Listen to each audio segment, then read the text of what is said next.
Olá pessoal, tudo bem? Vamos falar agora sobre Pandas, que é uma biblioteca muito interessante para a gente fazer análise de dados em Python. Uma biblioteca extremamente poderosa que tem vários recursos. Vocês vão gostar bastante. Vamos lá, vamos conhecer essa ferramenta. Então, Pandas é uma biblioteca criada para manipular de forma rápida e expressiva dados estruturados. É um dos componentes principais no portfólio Python para análise de dados. Ela possui uma sofisticada funcionalidade de indexação que torna fácil o slice and dice, que são operações de agregação e seleção de conjuntos de dados. Essas operações slice and dice, elas são muito comuns, principalmente quando a gente trabalha com arrays multidimensionais, ou seja, cubos, né? Então, isso aí era muito utilizado principalmente no OLAP, né? Que era uma técnica de análise de dados também, que é muito utilizada até hoje ainda. Então, o Pandas possui funcionalidade de manipulação de dados de séries temporais de alta performance, ideal para manipulação de dados financeiros.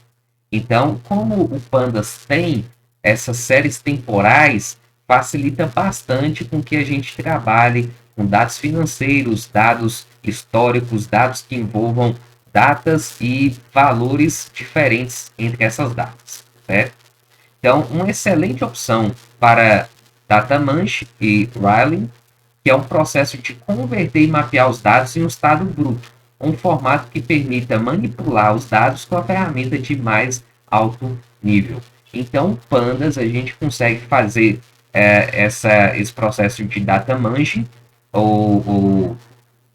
e que é a limpeza dos dados. A gente pega os dados que são mais importantes, né? A gente pega uma extração daqueles dados que vão ser utilizados realmente. O Pandas é muito utilizado na fase de preparação dos dados, uma das fases mais importantes do processo do Data Science. Contém estruturas de alto nível e ferramentas de manipulação que tornam a análise de dados rápida e fácil em Python. E o Pandas trabalha muito bem com o NumPy. Então, o Pandas faz análise de dados e o NumPy é utilizado principalmente para a gente trabalhar com arrays com funções matemáticas. Então, a gente pode utilizar essa ferramenta também do NumPy em conjunto. No Pandas, nós temos duas estruturas principais que a gente chama de serials e data frames, que fazem o conjunto de armazenamento de dados. Então, são estruturas muito importantes para manipulação dos dados no Pandas. Os serials, né, serials sem acento mesmo, a gente chama isso assim por conta que é em inglês, é um array unidimensional que contém um array de dados e um array de labels chamado índice. Então, o series a gente cria um conjunto de dados dentro de um array unidimensional de uma dimensão, um vetor, e também um conjunto de índices. Após a criação de series, podemos realizar as operações de slice and dice, que são comuns na seleção de dados dentro de um conjunto de dados. Então, aqui a gente tem um exemplo da criação de um series. A gente vai fazer isso aqui na prática daqui a pouco, mas aqui na primeira linha se vê o import pandas SPS, né? Então, a importação da biblioteca do Pandas. Embaixo nós temos a criação de uma série e a especificação de um índice, ou seja, a gente vai utilizar o comando pd.series e adicionar os dados que seriam esse primeiro conjunto, né, de array, 4, 6, 8 e 10 são os dados, e os índices são A, B, C e D.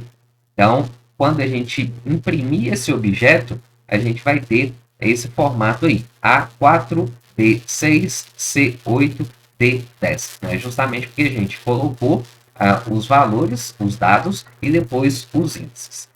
E é do tipo int64, ou seja, os dados que as séries estão armazenando são inteiros.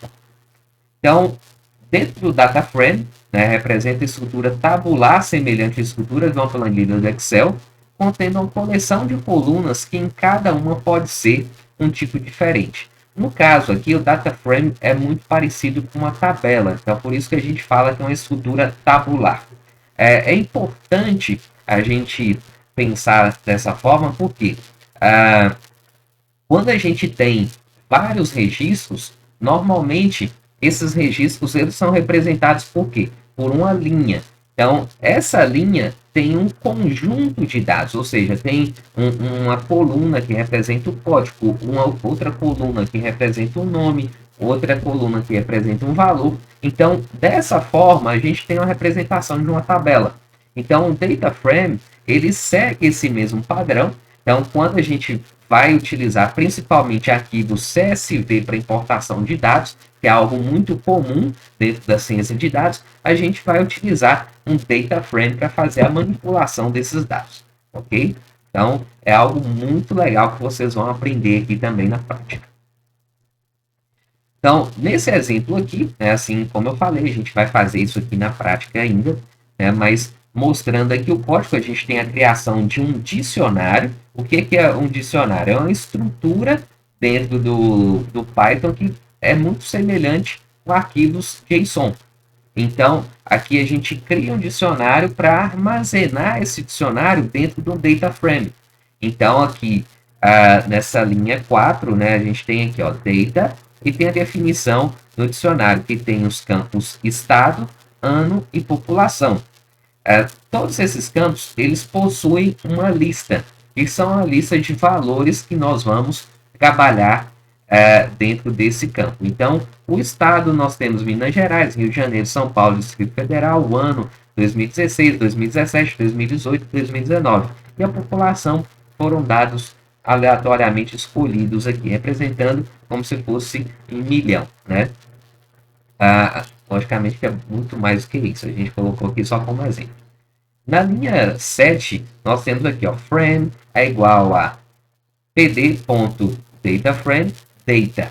Esse PD aí é bom lembrar que nós fizemos a importação do pandas usando import pandas as pd. Então significa que o PD é como se fosse um apelido de utilização dessa biblioteca pandas. Beleza? Isso aí na prática vai ficar muito mais claro para todos vocês.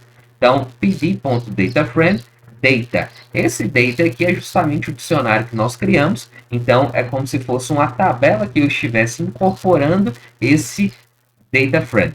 Então, quando eu faço a impressão do frame ali na linha 8, ele vai mostrar esse resultado aqui embaixo. Então, eu tenho aqui as colunas estado, ano e população, que são exatamente os valores que nós colocamos aqui, né, as chaves. E aqui embaixo nós temos os índices, né? Então 0, 1, 2 e 3. Lembrando aí que o Python sempre vai começar um índice com 0. Se eu não determinar um outro índice, ele vai começar com 0. E é interessante a gente manter esse formato porque facilita na hora a gente fazer as nossas buscas, né? Até porque a gente pode confundir um pouco se a gente alterar esse nome desse índice, né? Mas se for necessário, às vezes é interessante sim. Isso é possível também, beleza?